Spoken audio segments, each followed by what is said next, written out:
So there are a lot of people who are pointing out, and this is very critically important, that we are living in a very unusual and very special moment in time where the nation is grappling with, racism and inequality.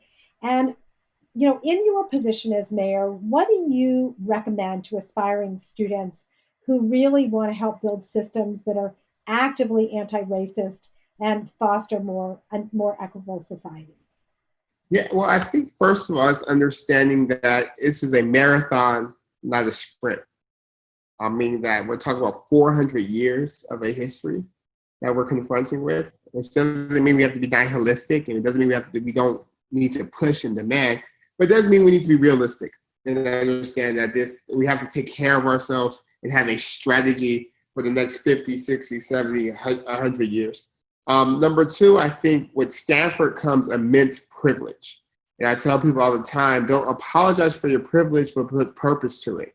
And a big way to put purpose to it is to allow other people who may have more experience, who may actually be very equipped to work on the issues you want to work on, a seat next to you at the table.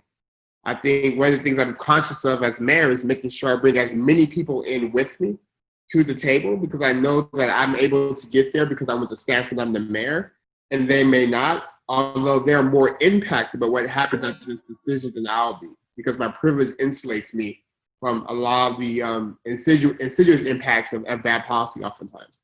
Number three, I would say be educated. Read, learn, listen, so you're equipped.